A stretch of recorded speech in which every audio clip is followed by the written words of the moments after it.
Spoilers for the new Spider-Man movie. No Way Home. You see what ends up happening in the movie is that Peter Parker gets bitten by a radioactive spider, and he gets spider powers. Anyways, like that's the majority of what the movie focuses on. Anyways, that's enough spoiling for you guys. Let's roll that intro real quick. 何としてでも勝つ。何としてでも生きる。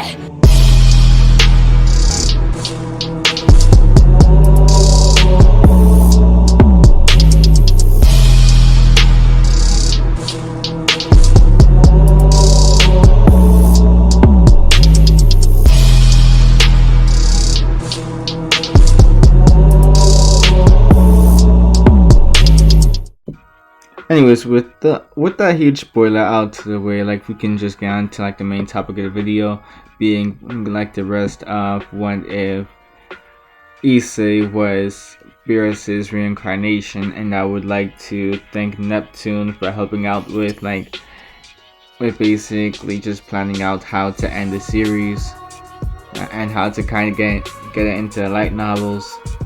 Of course, like I will be plugging the channel in the description and my Discord as well. Let's roll it. Now, when it came on to Cao, he ended up losing an arm to Issei. He would have reflected on everything that had happened that day. The defeat of pretty much the whole hero faction. All of his allies had basically been made fools out of during that day. Issei was able to easily knock each and every last one of them out, and when it came on to Cao, he had basically been crippled at that moment. He would have been forced to get a prosthetic arm in place of his original, but even then, it wasn't the same. He literally lost an arm. He couldn't even heal it. He couldn't even just use some Phoenix tears in order to heal this wound. Because every time that he did try, no matter how much doses of Phoenix tears he was able to get, it just wasn't able to heal. He would have been frustrated to no end. Not only this, but when it came on to the morale of the hero faction as well, it would have been at an all-time low.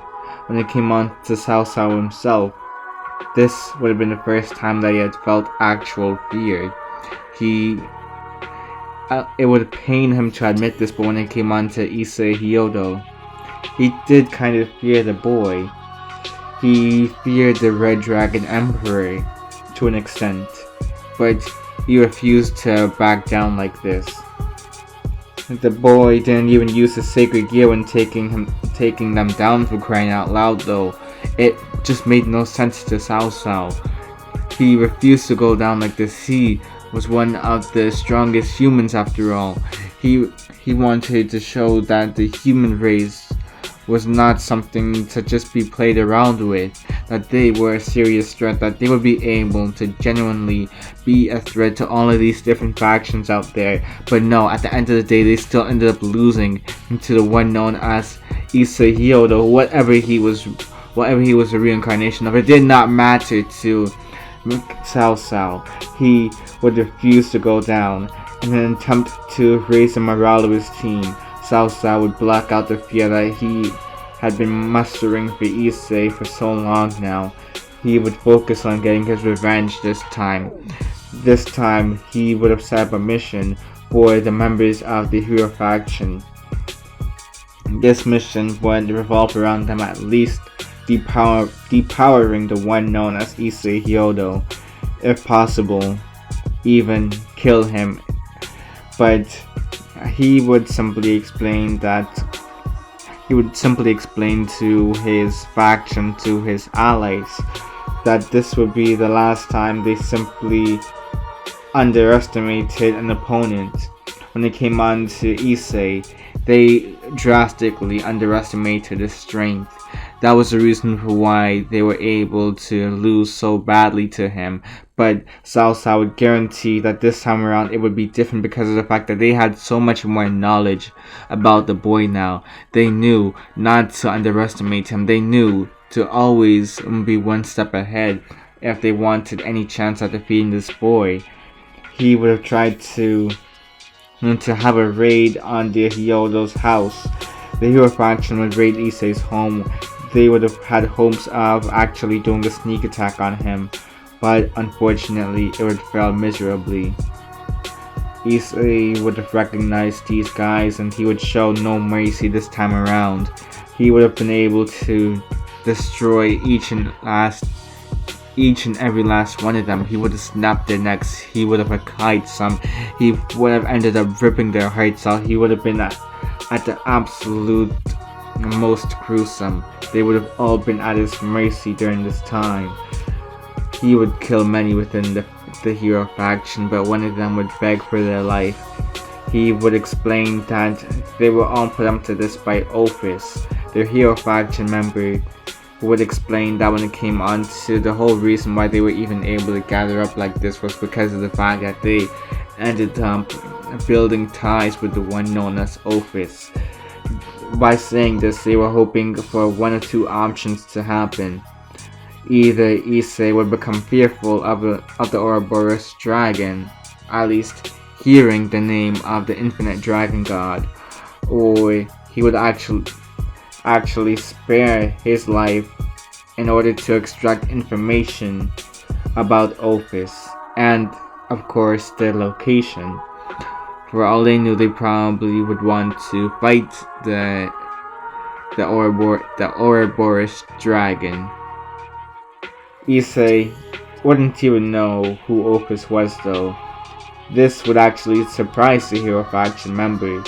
They would explain the prestige of Ophis, how powerful they were, everything that they could tell Issei, and of course Issei would become interested in this moment.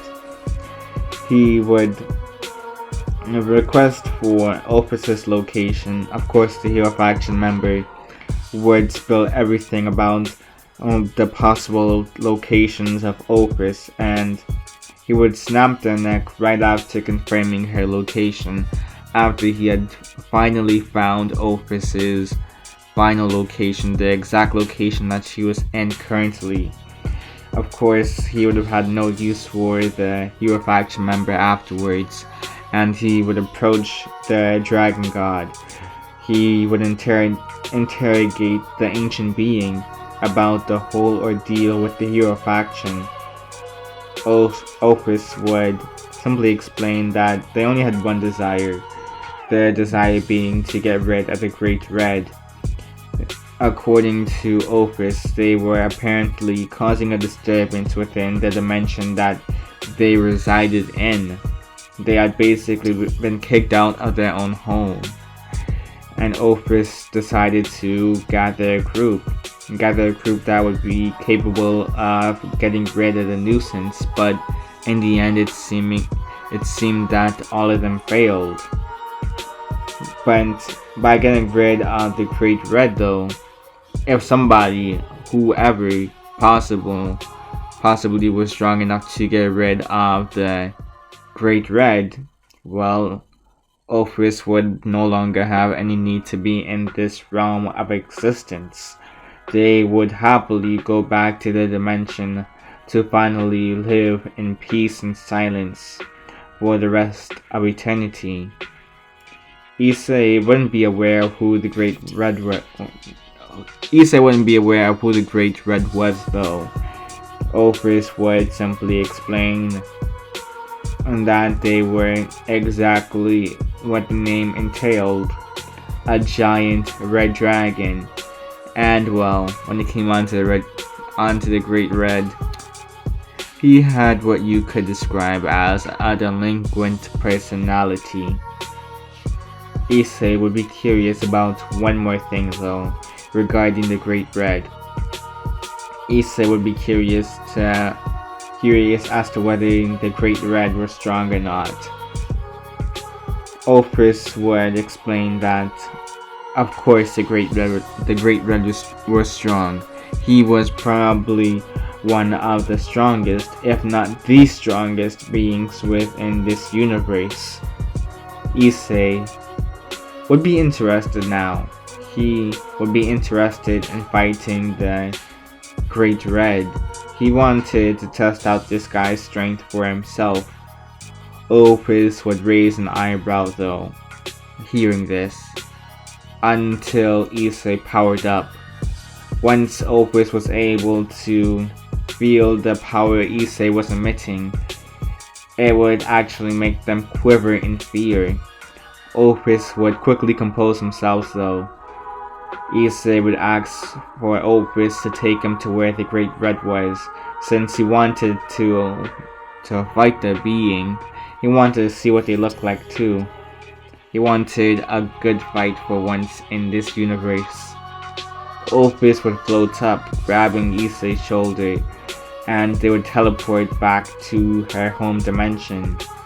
Sure enough, they would find a giant red dragon there, and while there, they would find him doing what seemed to be backflips. Issei would ask the dragon if they were who the people referred to as the Great Red, but of course he would simply not even acknowledge Issei. This would annoy the boy. He would punch the dragon in between the eyes. The dragon would howl in pain before glaring at Issei. Great Red would go on to retaliate, but Issei would show that he wasn't a pushover, not in the slightest. Ophis would decide to make their way out of the dimension though. For now, they would wait until the aftermath. While Ophis was gone, Issei would beat down upon the Great Red. The Apocalypse Dragon would be aggravated. He simply wanted to go back to his antics within the dimension. Before Issei had showed up, he wanted to end this quickly, but it seemed that getting rid of Issei wasn't some sort of easy task. Issei would prove to be an incredibly capable fighter all throughout their match. Everything Great Red dished out on Issei, the boy would simply counter or tank. It didn't make much sense to the Great Red, but in Issei's perspective, he would realize that this was probably the first fight that gave him a bit of a challenge. Ever since he was reborn into this world. He would have been excited for once in his life here. In the end though, it would end up like all the rest of his fights within this world. That being Issei overpowering the enemy. Issei, he would have killed the Great Red, and he would have taken his head as proof of the fact that he killed the dragon. That, and he would also take it as a trophy. He would find Ophis and show the being his victory over the Great Red. Ophis would check it out for themselves, since there was a possibility Issei could have just crafted some sort of fake head in order to get some sort of credit, but no. She would have actually seen an empty dimension. Ophis would smile seeing this, and they would even thank Issei for his work. From there on, tales of Issei killing the Great Red would make their way throughout all of the factions. No faction or group would want to mess with Issei now. They would have been too fearful of the boy. There would still be a couple of cocky individuals from time to time who were willing to take the risk though. They would die. Eventually, Issei would just stop going to school though. He would find there to be no real point when he was already the strongest within this universe.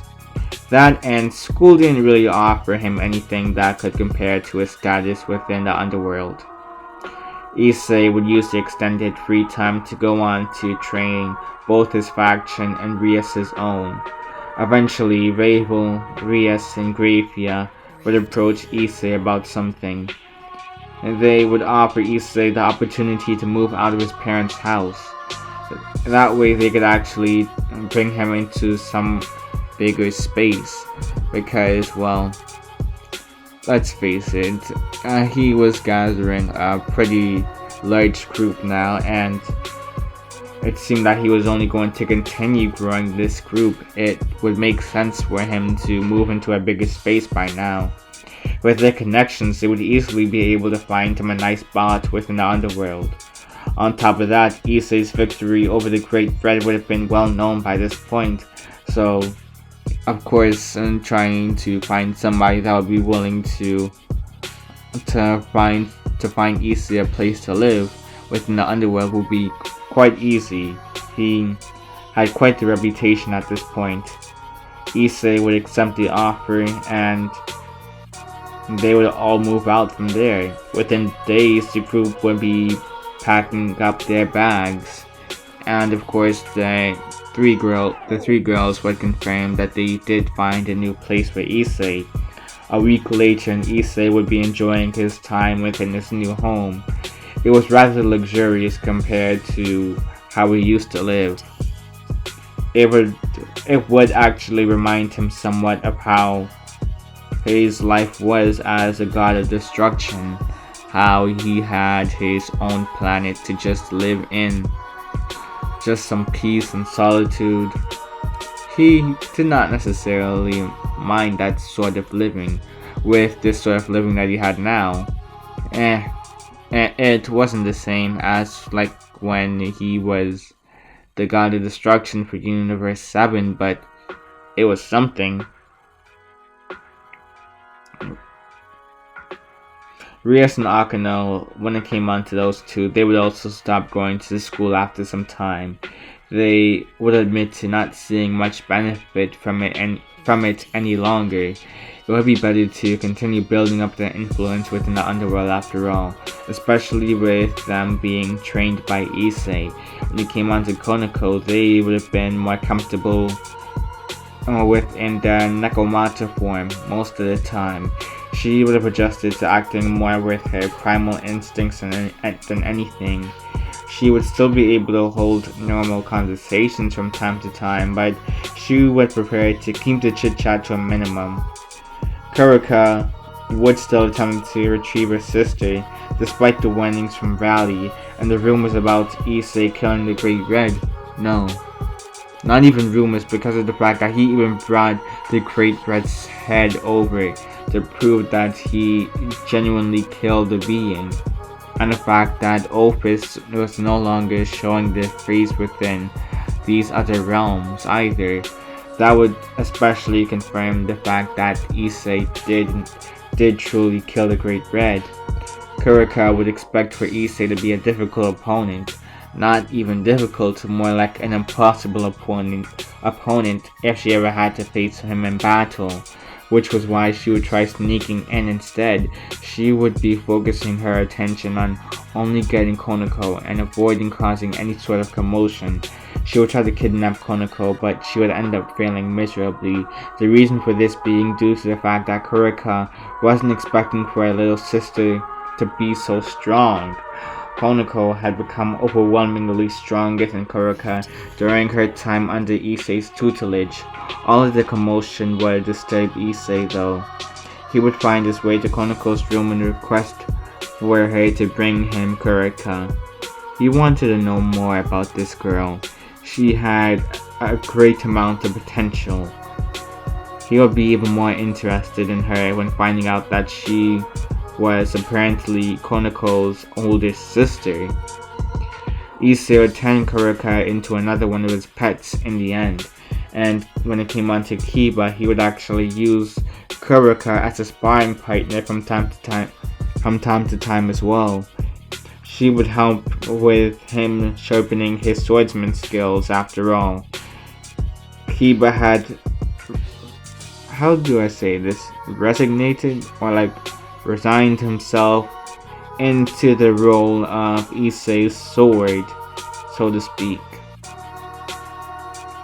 And with this new role, he realized that he had to be as capable as possible in order to serve that title. When it came on to Revo, she would be the one to actually quench his boredom most of the time. Issei's boredom, to be specific, by setting up the opportunity for Issei to watch as many rating games from the stands as he wanted. Not only that, but he would also see the overwhelming difference between his team's strength and everyone else's. They were quite pathetic in comparison. Issei would find it to be quite comedic seeing every other team struggle to even scratch Rias's peerage. Most of the time it would have been just one of the peerage members taking down majority of other peerages. Sometimes Rias would get bored as well though, and she would use her destruction magic in order to destroy most of their arenas. She would adore seeing the frightened looks on everyone's faces who thought they would have a chance against her peerage. Issei would howl in laughter seeing this. When it came on to Yasaka, she would spar with her daughter Kuno. Yasaka, she would have been focused on trying to make her a worthy addition to Issei's peerage. They would have also bared the first of Issei's children during this time as well, with all of the time that ended up passing. Grafia would have been completely detached from her old life with Sir Zex. When it came on to Sir Zex, he would have also found a new wife as well, so it was no biggie at this point. Well, that's not entirely true. Every time we did see Grafia, he would admit to feeling a bit of sadness due to the fact that he would no longer have the life he once lived. But he did find a new wife. Still, he did miss Grafia from time to time. Grafia, she wouldn't have completely forgotten about the child she had with Sir Zex, but she would be more concerned with the new life that she was carrying, that being another one of Issei's offspring. Issei's rep would only continue to grow throughout the many different factions from there. Zenobia and Irina, they would actually recognize an opportunity in all of this though. They would try and turn Issei into a religious icon. They would spread propaganda about Issei, and they would even create symbols for him too. It would eventually spread, and they would be groups seeing Issei as an almighty deity. Years would begin to pass with Issei being recognized as the strongest being, even more powerful than people like Sir Zex Lucifer, and probably even Ophis. Issei would hear about the White Dragon Emperor from time to time, but he wouldn't really care about them. As far as Issei was concerned, they didn't really exist. Valley would have recognized Issei's strength from ages ago, and he would attempt to reach that level of power one day. He would focus on gaining power throughout the years, but also trying to keep a low profile. But in the end, Valley would find himself incapable of reaching up to Issei's strength and power. What he did muster up though was enough power to focus on taking down the ones who had wronged him early on in his life. Issei would be a rather lazy being in the end. He would end up simply focusing more on sleeping and eating for the most part. Well, that and of course training his peerage. When it came onto his peerage, they would usually be the ones to spread his authority. They would basically be the ones making orders all throughout the different realms. And with all of the political changes happening in these different factions, Issei would really only get involved, well, if it involved him. But when it came on to his peerage, they would be the ones really running the show at this point. Issei was simply the poster child, you could say. Basically, the one at the very top. His power was what allowed them to actually reach so far at this point. And Issei, so long as it didn't concern him, and they kept up with their training so that he could fight them later, he honestly didn't really care what they did. They could use his name for all sorts of things, but that was not really Issei's concern. There was nobody to really contest him here, so he had nothing to worry about. And he would just continue to bear, well, not to bear, but he would continue to have more offspring, more people who would be able to reach levels of power that were unseen until Issei arrived into the world. And that is how we are going to basically be ending it, people. Yeah, I know, like, this is short in comparison, but it's whatever. Because, like, I didn't talk with Neptune, and, like, when it comes down to Neptune, like, they're the ones to really know more about the novels than me. Because, like, when it came on to light novels, I'll admit, I read it. I read, like, one part, I was like, oh my gosh, bro, down bad, just down bad. Anyways, you guys already know the deal. Like, hit that subscribe button if you like a lot of my content. Hit that like button if you like this video in particular. And if you guys are just viewing my channel, of course, check out the rest of my content to see if it's worth subscribing, and leave a comment, maybe share to some friends of yours, some family members, it's whatever. It's your boy King Ty next, signing out. Peace.